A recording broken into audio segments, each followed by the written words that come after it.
Yeah, it's wonderful. You get it? Okay. I'll begin. Dear Father, we thank you, Lord, that if we accept you, that we can have your righteousness instead of our own. And we thank you that that's sufficient, that your sacrifice is sufficient to overcome our shortcomings, Lord. I thank you that you love us like you do. I just ask that you'd just be with us today, help us to glorify you, what we do. In your name, I pray, Jesus. Amen. All right, so yeah, I have just decided to forego the daily quiz because I've got a lot to cover today, obviously. And so, you know, the homework being due tomorrow was based on the assumption that I got to a certain point in the lecture. So I think, to be fair, I'm going to push the homework back to Thursday to make sure that you have a chance to let everything sink in, all right? That does not affect future homework, so don't clap just yet, all right? But so anyway, so let's talk about curves and surfaces and all that. So there are two competing viewpoints.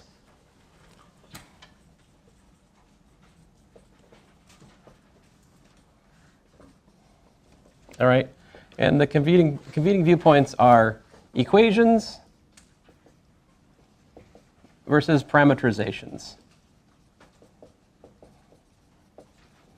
So equations, the typical pattern is the object is the solution set to some equation or equations, right? On the flip side, the parametric viewpoint says that the object in consideration is the output of the, you know, the parameterization map.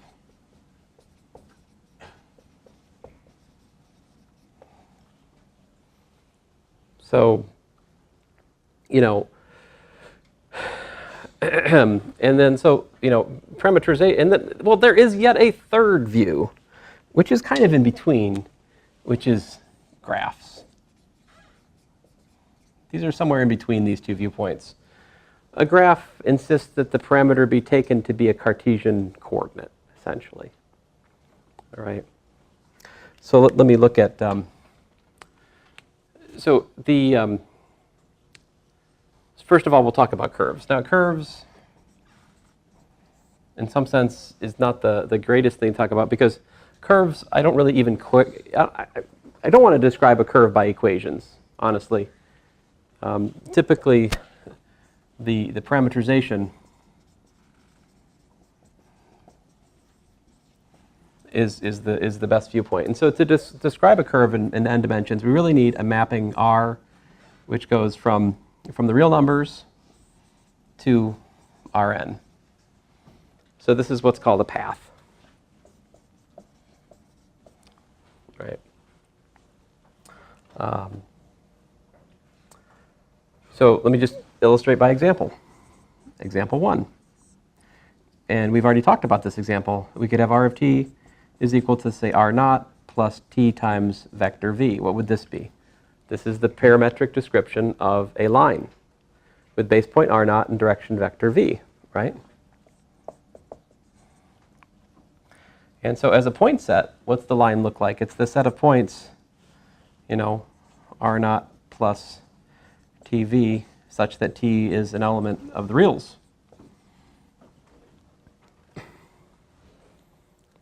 That's a parameterization of that point set, you know. But we can do other things, like we could talk about, for example, we could have something like this. How about R of t is equal to, I don't know, 3 cosine t, 3 sine t, 7. What would this be? I'm mostly focusing on 3 dimensions for the moment because you've already talked about parameterizations of vectors, parameterizations of curves in 2 dimensions in Calculus 2, right?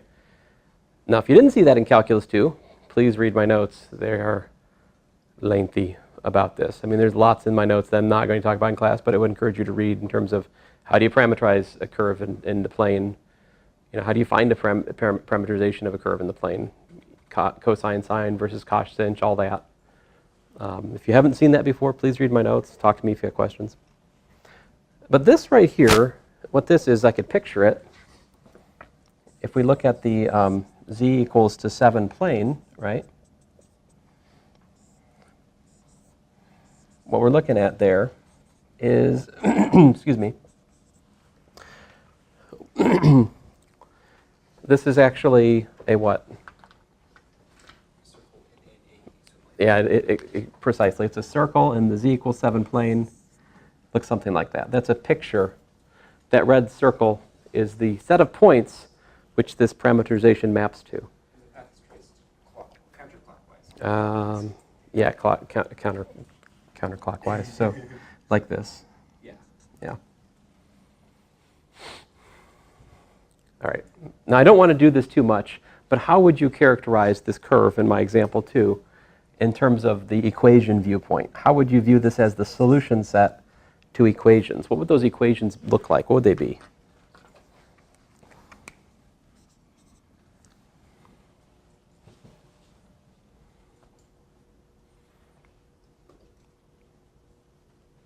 X equals square root 9 minus x squared. Oh my. 3 minus x I'm going to start us out easier. How about z equal to 7? Yeah, that one's kind of boring. How about x squared plus y squared? What's it equal to? Okay. Equals 3. No, 9. Yeah, I'll take that 3 and trade you for a 3 squared, but yeah, 9. All right. But you see, to properly understand that, I need to have some kind of geometric sense of what is x squared plus y squared equals to 9. For you guys, perhaps that's a circle in your mind right now, right? But if you're thinking three-dimensionally, that's actually a cylinder. And so, if you look at this, we're looking at this cylinder, right? And then there's this plane, and where are both equations true? At that curve of intersection.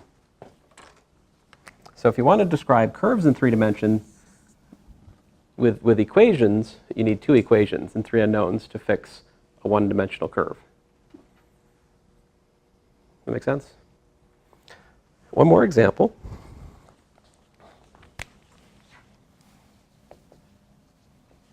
Let's see here. What if we have r of t equals to something like, I don't know, m cosine t, m sine t,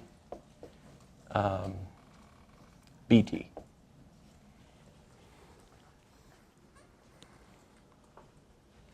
That's like a spiral, right? Yeah, so I guess I should explain m and b here, both positive for the sake of discussion. But yeah, if you study this carefully, you'd see what happens with t equals to 0. Where are we at t equals to 0?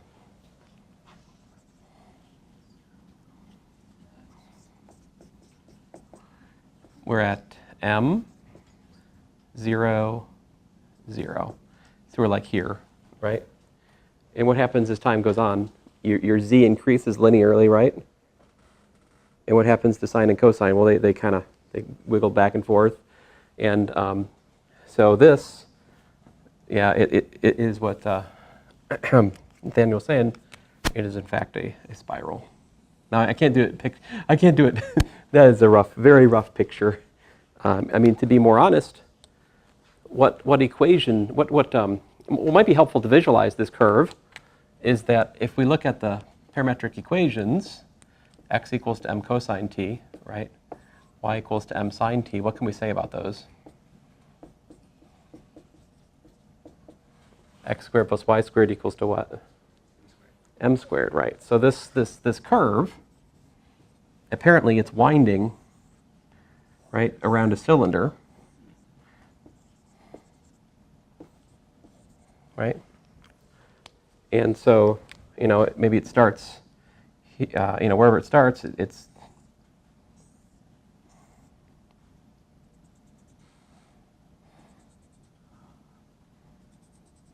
and so forth. And it's got a linear slope because it's always increasing the z direction at a constant rate, right? This is what's known as a linear helix.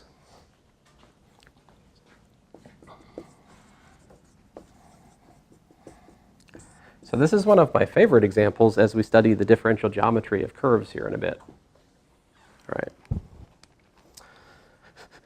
So to parameterize a curve in 3 dimensions, we need some kind of description of it, right? If it's a line, I've already shown you some techniques, some rules to how to parameterize a line in 3 dimensions. And then other things, well, it just depends on what comes at you geometrically. But to describe a path in 3 dimensions parametrically, we need a formula for x, a formula for y, a formula for z. All right? Now, we could also look at parameterizations of curves in 2 dimensions, right? Just to drop it back for a second here. What if I wanted to parameterize x squared minus y squared equals to 1? How would I find parameterization? In other words, find r of t equals to blank, comma, blank, such that this parameterizes Cost T and sinh T, right? the given level set. So level set is a term which is used to describe an equation, right? A level set is a set of x and y that when you plug it into the x squared minus y squared function, I get back 1. And Nathaniel said cosh t. Sinh t, I'm obliged to, I think I agree with that. Does that work? If we put x equals to cosh t, and we put y equals to sinh t, does that work? We get x, what's x squared minus y squared? Cosh squared t minus sinh squared t. Indeed, that's 1. Now,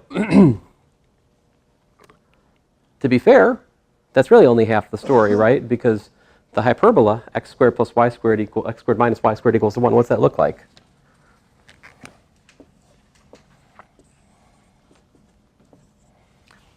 Let's see here. Which axis does it not cross, the x or the y? Does this hyperbola open sideways or up and down?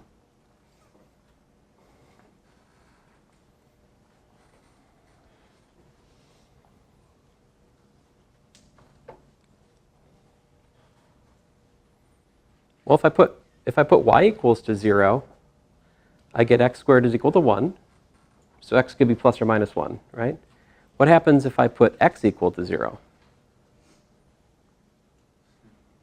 That gives me minus y squared equals to 1. That equation is hard to solve with real y. So apparently this curve, the level set, it never crosses the y-axis. It has no solution where x is equal to 0. In fact, the vertices of the hyperbola are plus or minus, these points right here. It looks like this.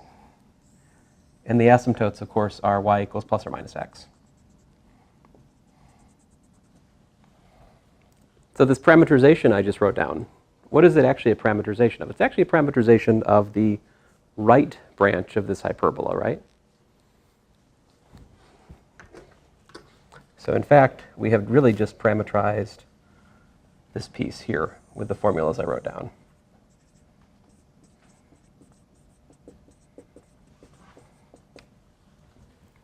If you study hyperbolic cosine, one of the fundamental things you should know about it is cosh t is greater than or equal to 1, right? So if you write x equals to cosh t, you're committing yourself to just describing x values which are larger than or equal to 1.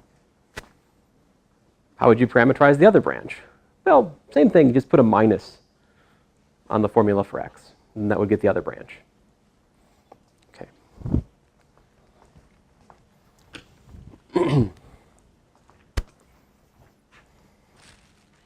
So anyway, paths alone are interesting, but they're much more interesting if we're also talking about the next thing up in dimension, which is a parameterization, a surface, all right? So what's a surface look like? What are important examples of surfaces? And how would you describe a surface? Have we talked about any surfaces yet?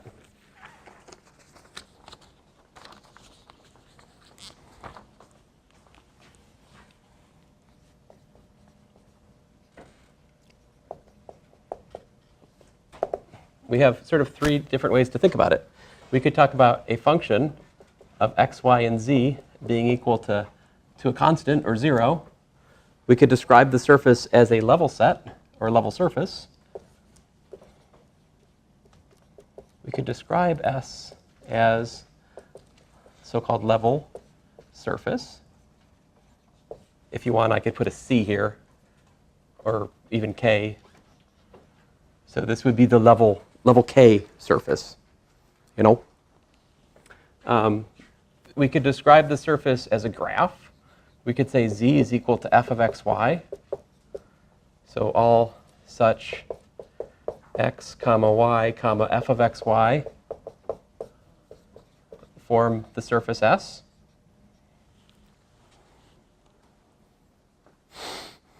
And then the other viewpoint, of course, which is equally valid and certainly just as important, is we could use R of S comma T. Or, well, I'll tell you what, usually people use U and V here, but it's unfortunate because they look kind of the same to the casual observer. But my U is curvy, my V is jagged, right? So R of UV, this would be something like, you know, a formula for X, a formula for Y, a formula for Z. And this is for U comma V in D, which is some subset of R2. So this is a patch. Well, let's say is a parameterization of S. So here S, in terms of set theory, S is actually equal to R of D. In contrast, the level surface has S equal to the inverse image of the set just containing K. That's just a fancy way of saying, guys, that we're looking at all x, y, and z such that f of x, y, z equals to K. These are your flavor options. You can either look at it as a level surface, you can look at it as a graph, or you can look at it as a parameterization. These are the three competing viewpoints we have to describe a surface. A given surface, we could describe any of these three ways, right? And ultimately in here, we want to understand how to do calculus from any of these viewpoints and how to understand, and we want to understand how to go between these viewpoints and understand them. So an example,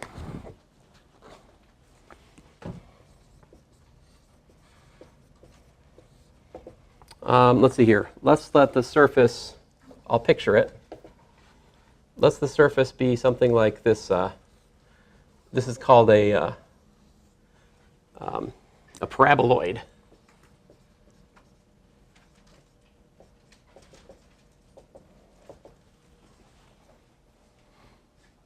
So here's what it would be as a graph. As a graph, it's z equals to x squared plus y squared. So this would be the f of x comma y.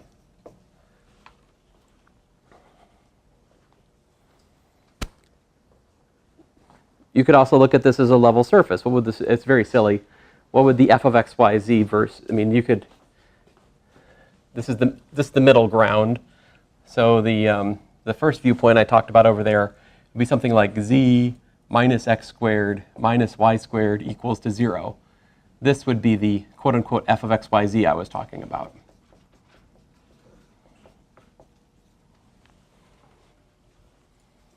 So, you know, to go from the middle viewpoint to the upper viewpoint, you can always just let the big F be related to I mean, you can always trade a graph for a level surface if you want. It's not a big deal. Can you guys tell me how to parameterize the paraboloid?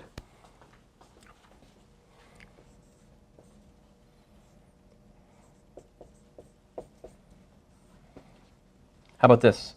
We use u for x, we use v for y. And what could I use for z?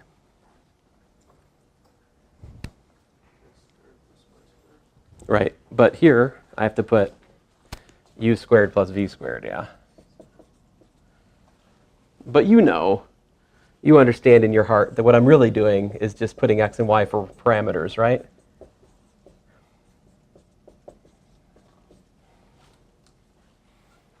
So in fact, if you're given a graph, you can always construct a parameterization by just using x and y as your parameters. X equals to u, y equals to v. There you go.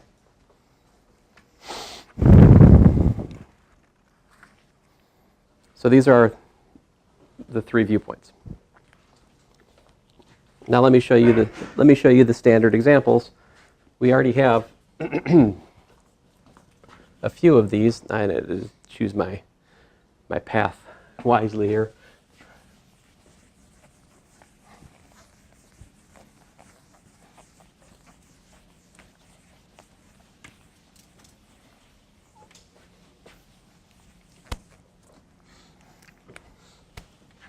So examples.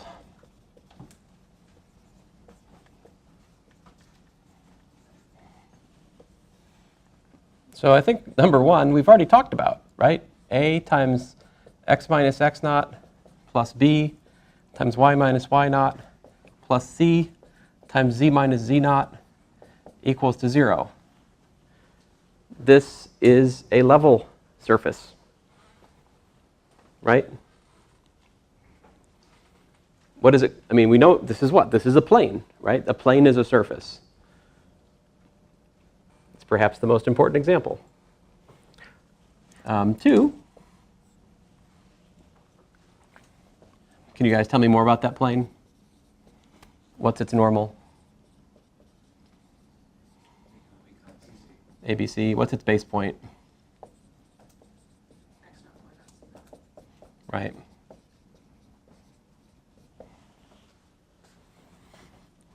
How about one of these guys?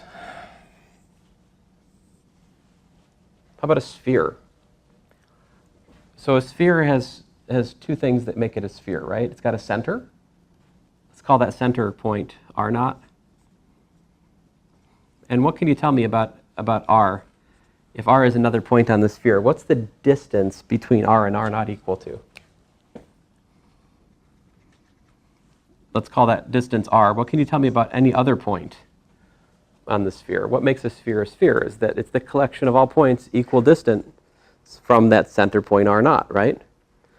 So what's the equation? In terms of a vector, we have that R minus R naught, which is, by the way, a radial vector, right?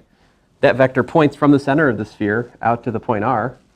This is a radial vector. The length of that radial vector has to be the radius. Okay, but what is that? Well, that's R minus R naught dotted with R minus R naught equal to what? R squared.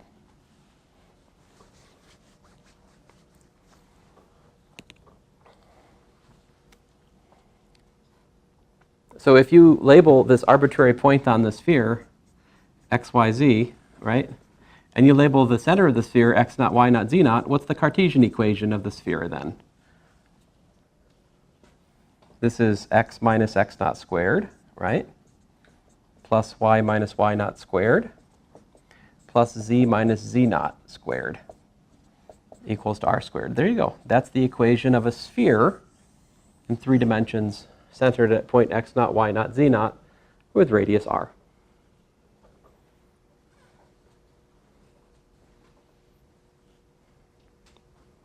You guys understand what r minus r naught is? That's the vector x minus x naught, y minus y naught, z minus z naught, right? So when we calculate the length of that squared, it gives us precisely the boxed equation. What are other surfaces? Well, there are a few that are important and have names. Find them for you guys.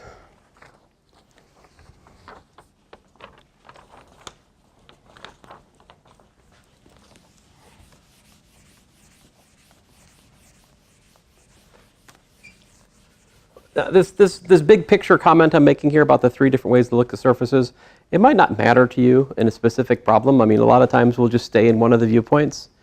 But you know, it's important to be aware of this, because if you try to think in one viewpoint when you're actually in another, you'll get really confused. So it's important to be aware of which technique you're using to describe the surface, right? Just a kind of common sense comment there. But so here's the list. Number 1. Ellipsoid. An ellipsoid is something of the form x squared over a squared plus y squared over b squared plus z squared over c squared equals to 1. 2. I already showed you the plane, so I guess, oh, come on, I have managed to pick up the wrong page.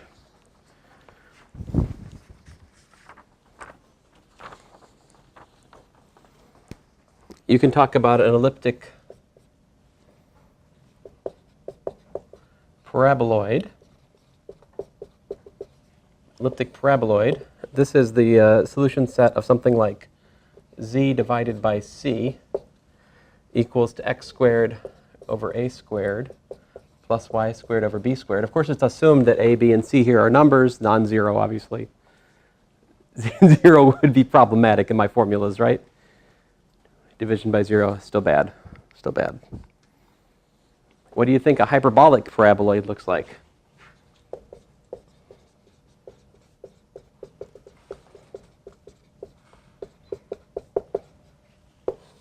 This is something like z over c equals x squared over a squared minus y squared over b squared. That would be a hyperbolic paraboloid. How about an elliptical cone?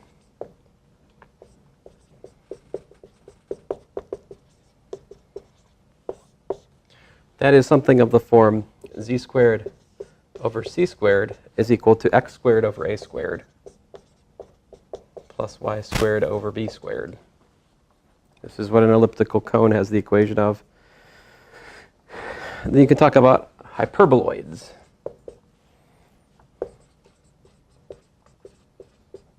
Hyperboloid of one sheet. Something like x squared over a squared plus y squared over b squared minus z squared over c squared equals to 1. One sheet. And you might even call that a elliptical hyperboloid or something. I mean, let me show you why that is. So, just for a second here. Suppose we fix z, right? Think about this for just a second here. Fix z equals to z naught, some constant, right? So then you're looking at what happens with this surface when we're in the z equals z naught plane, right? What's it look like? So what happens with this equation? We have the specialization x squared over a squared plus y squared over b squared equals to what? Equals to 1 plus z squared over c squared. Well, z naught squared over c squared, right? So what is that? That's an ellipse, right? It's an ellipse in the z equals z naught plane. What's the restriction on z? Is there any restriction? There's not. I mean, this is going to be 1 plus something squared is positive. What's the smallest the ellipse can be? The smallest the ellipse can be happens when z naught's equal to 0. When z naught equals to 0, you're in the xy plane, and you've got the plain old garden variety ellipse, like down here. And then when you get up to here, it's bigger. So it ends up looking something like this, guys. I have some better pictures I'll project here in a minute, but that's a hyperboloid of one sheet. It, roughly speaking, looks something like this. All right? Hyperboloid of one sheet. There's also hyperboloids of two sheets.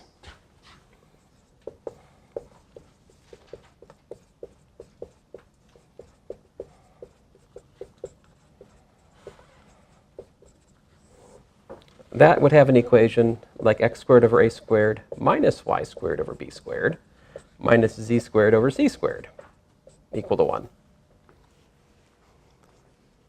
Or perhaps I should put the minuses both on, oh, I don't know. Well, let me just follow my notes.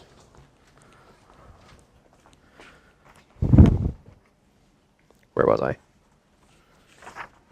Did I put a piece of paper down there somewhere? I did, didn't I? See, I do this. I forget I stick something over here, and then I just waste time looking for it over there. All right, so two sheets looks like 1 sheet, 2 sheets. Oh, I see. I kept the plus here, and what did I do? I put the minus over here. If you look at that, if we fix z equals to z naught, what happens here? You get x squared over a squared plus y squared over b squared, right? Equals to z squared, well, let's say z naught squared over c squared minus 1, right? And so this could be what? It could be negative.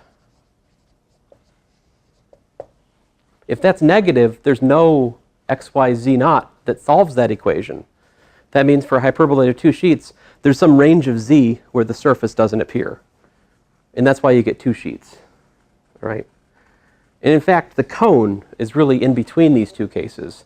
See, because this cone you could rewrite as x squared over a squared, right? Plus y squared over b squared minus z squared over c squared equal to what? Yeah. So if you kind of replace this 1 and minus 1 with a constant, you could see the positive constant being the 1 sheet, the negative constant being the 2 sheets, and the 0 in between being the cone. I have an animation which shows you how these 3 cases get intertwined. Oh, but that's it. That's pretty much our list of standard examples. There's like 1 or 2 other common weird ones that appear here and there, but these are the ones you need to know the names of and kind of know what I'm talking about if I start talking about a hyperboloid or a paraboloid and so forth. That's what I mean by these terms, okay? Now, next question is, how do you parameterize these? Right? How do you do that?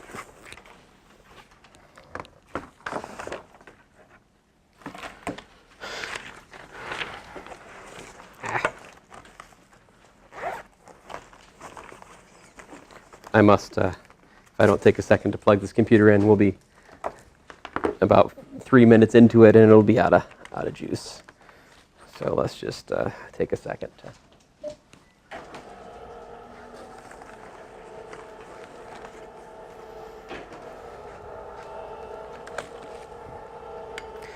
You ever seen the first episode of a show? You can always tell it's the first episode of a show if you watch it carefully because everyone's referred to by name. You know what I'm talking about? Like, the rest of the show, they never say the name of the other character, never say the name of the other, but in the first episode, it's always like there and talking about where they grew up and all this other stuff. It's like, these people are having an inordinate amount of conversation about backstory in this episode. It's so interesting. If you pay attention, you can kind of tell which one's the first episode if you care. Your psychic abilities. Did you? That you may or may not have, but we'll find out. Very good. Let's see here. Where was I? So I'm trying to find our notes here. So I'm sorry I didn't get to this stuff last week. I should have talked a little bit less about cross products to you guys. But what's done is done. Excuse me.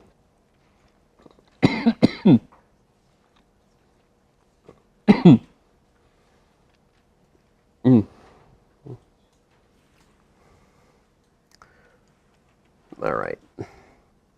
So here's some pictures of curves, very exciting.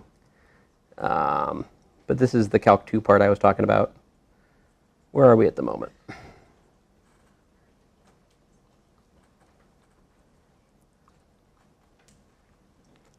Well, here's some examples that I didn't try to draw. Well, that one's the linear helix, right? This is the linear helix. If I go back to the previous page, the parameterization of it, r cosine t, r sine t, mt, wraps around the z-axis. It's a helix. There's a picture of it. This one's interesting. This is sometimes called the twisted cubic. Sometimes t for the x, t squared for the y, t cubed for the z, and there's a right vector bracket here, but I put it in white. If you look very carefully, see it's in white right there. No, but the graph of this is kind of it's like a helix, but not. So it just keeps twisting up and up like that. It's an interesting curve. Horrible to calculate anything for. Here's another horrible one. T squared cosine 3t, t cubed sine 3t. So this is some kind of play on the twisted cubic. As you can see, it does something like this. I mean, you can do all kinds of crazy curves. I don't have names for these. Here's just some other ones, just to give you some flavor of what happens when we look at different formulas for x, y, and z in 3 space, right? So surfaces. Again, a graph, what is it? You have homework on graphs, right? What does it mean to write something as a graph? It means you can write z equals to f of x, y. Or, we're a little bit more open-minded in that. You can also talk about a graph being x equals to g of y and z. Or you could also say a graph would be y equals to h of x and z. If you can write one of the Cartesian variables as a function of the 2 remaining Cartesian variables, that's called a graph. Z equals f of x, y is just the most important and central case. That's where we usually think about. Oh, here's some fun pictures. This is a graph of, if you do x times e to the minus x squared minus y squared, it looks like this. The way to understand these pictures, I'm using a function called zhue in Maple, which is this program we don't have here. And you have Mathematica, great. Good for you. And I don't know, I made these pictures already, and I can draw the rest, so I don't really find myself using it much, but that's because I'm a bad instructor. Anyway, you already knew that. So, just kidding. Don't fire me. I have 5 children. See here, you monsters. All right, so that's what it looks like. And, you know, one of our goals eventually is to be able to find these tip-tops of mountains and bases of valleys using calculus. That's a further goal of the course. Cosh of minus cosh of xy. This is kind of awful.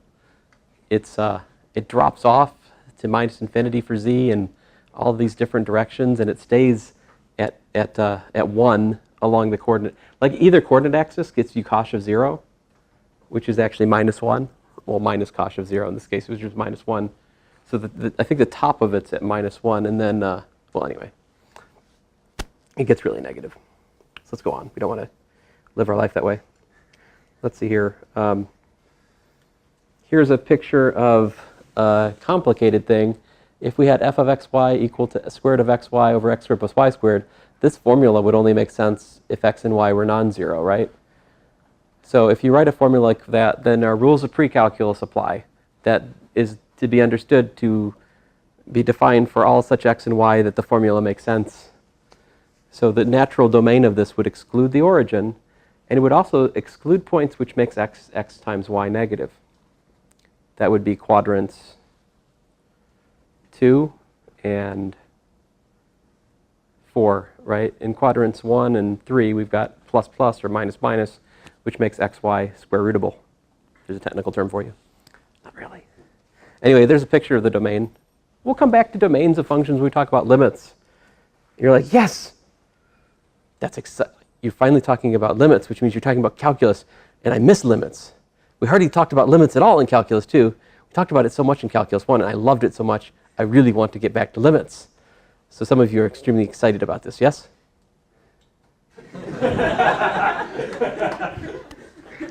I'm just kidding. We don't really do much with limits in here. It's a kind of a passing it's mostly just to set up a concept. It's really not something we dwell in calculationally.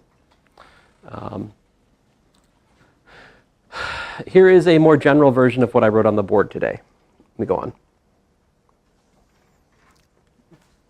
But these are important, actually. So suppose you want to parameterize a sphere. Here's the parameterization of a sphere. What you can do is use cosine u and sine v like this. And if you add these 3 formulas together, you'll get x squared plus y squared plus z squared is equal to r squared. There's a conspiracy of Pythagorean theorems. Like this plus this ends up giving you a sine squared v times parentheses cosine squared u plus sine squared u. So that collapses down. The first 2 terms squared give you r squared sine squared v. And then you add that to r squared cosine squared v, and you get r squared. So if you look at it, you plug these 3 formulas into the equation for a sphere, at center 0, 0, 0, it works. So it's a parameterization.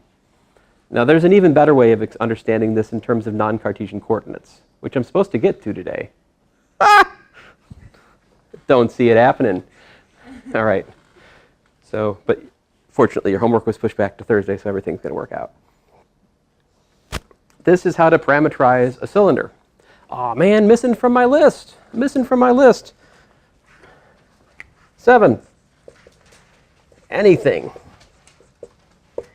Pretty much anything. F of xy equals to c. Cylinder is cylinder. So like f of xy equal to z could be something like a Pac-Man. If you, that would be really hard to produce with equations, but if you tried hard enough, you could do it. Give me enough money or enough time, I can find you a set of equations whose common solution is a Pac-Man in the plane. And if that's true, irrespective of z, you get one of these at each z.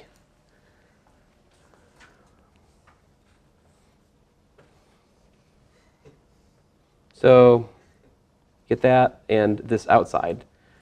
So it's like it's Pac-Mans all the way down. Now usually we look at cylinders where it's circles all the way down, right? But a cylinder is just when you have a particular shape in the plane or some, xy plane or some other plane, and the whole surface is just a stack of these. There's some axis along which any cross-section to the axis gives you the same curve. That's a cylinder. Usually we talk about circular cylinders, right circular cylinders, but you could talk about elliptical cylinders or Pac-Man cylinders if you were so inclined. No one does. Anyway, so here's the only kind of cylinder I actually talk about in here, circular, for the most part. And if I wanted to parameterize half of it, I basically just use the circle parameterization you already know and love, r cosine u, r sine u, and I just let the other direction just be the parameter, z equals u. Now if I just want to get that half of the cylinder, what I do is suitably restrict the range of the angle. 0 to pi, we'll just get a half cylinder, right? If I want 0 to 2 pi, I go all the way around, all these kinds of considerations. Here's a horizontal cylinder. Here are the circles, the axis is the y-axis, so I put the cosine and the sine on the x and the z. These won't matter to you much for the moment, but later we come back to do calculus on surfaces, and then you'll need to know how to parameterize various different things like horizontal or vertical and so forth cylinders, so you need to remember that these things are here to look back at them. You can parameterize. Here is a hyperboloid of 2 sheets. It satisfies the equation minus x squared minus y squared plus z squared equal to r squared. There's another way to look at it in terms rather than ABC. So over here I had allowed for the case that we could have like a cross section which was this ellipse. This will be circular. The cross sections will be circles since I've forced the multipliers to be plus or minus 1 on x, y, and z. This is almost always what I look at in here in terms of these kinds of things. I don't usually let a and b be variable like I did over there in principle. But anyway, parameterize the upper part of it, I could use these formulas. Parameterize the bottom part, I would just put a minus on the z. Right? And I've illustrated the part of the hyperboloid of 2 sheets which gets covered by those choices of domain. Well, actually, yeah.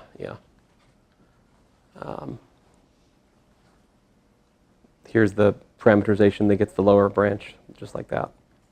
And I let u go from 0 to 2 pi, that means that I swing all the way around. If I wanted to just like cover half of this patch, then I just restrict the u to say 0 to pi appropriately.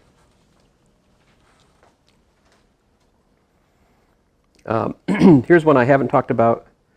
Well, oh, this is awful, but I mean, there's a hyperboloid of 1 sheet, and there's a parameterization of that part of it or that part of it, depending on which formula I use. This formula gets the blue part, I believe. Oh,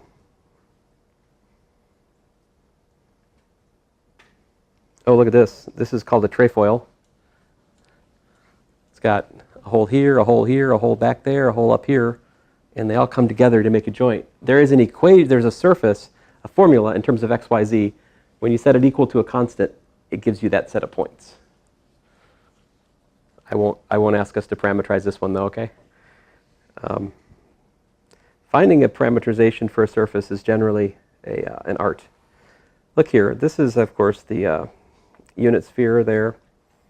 And here's a picture actually, a snapshot of the animation I was talking about. So the cone is this ghosty, let me see if I can find the animation on the website. Just a second here. We have a couple minutes. You do it.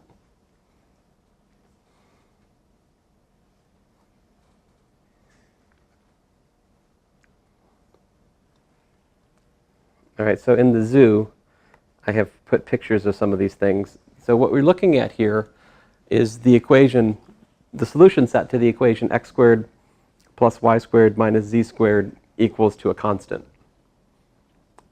When that constant is positive, you get a hyperboloid of one sheet. When the constant is 0, you get the cone. When the constant is negative, you get the two sheets. So they're all kind of related to the same level. These are all different levels of the same level function is the point.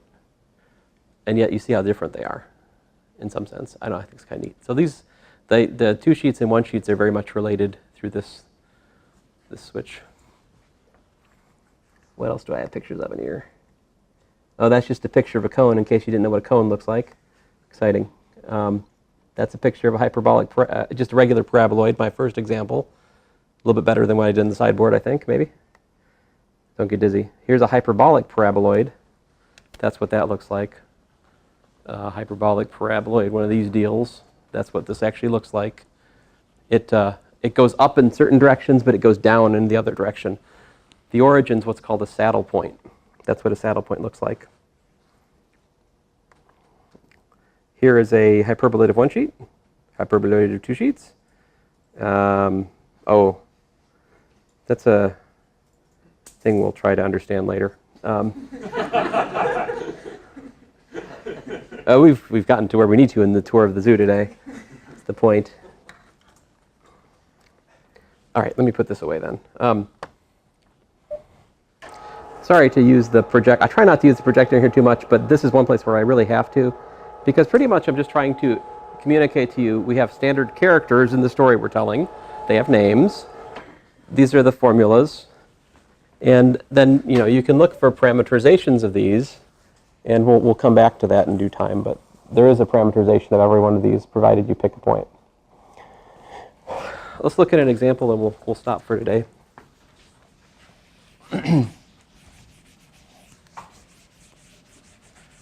What if I wanted to find, I've got this plane, x plus 2y plus 3z equals to 6. All right? And I've got a line, and the line has parameterization 8, 0, 0 plus t times 1, 1, 1. Find the point of intersection. Where does this line pierce the plane? Can you find the point of intersection? How would you do that?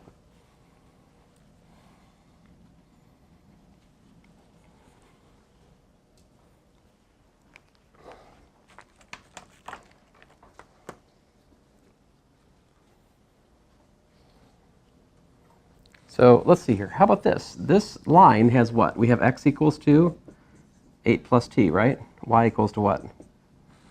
T. Z equal to what? T. So we're looking for the point where the line intersects the plane.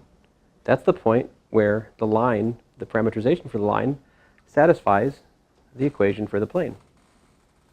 So all we have to do is plug those parametric equations into the equation for the plane and see where it takes us.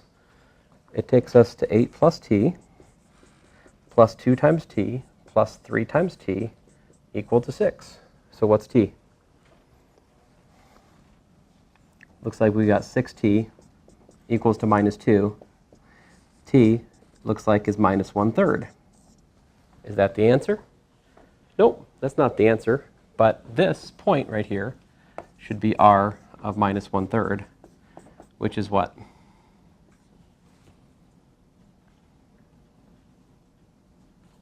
23 24ths. Wait a minute, can I do that right? I didn't do that right.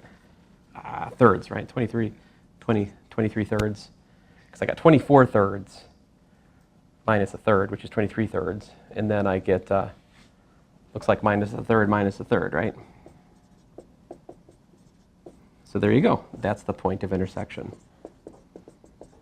Does that make sense?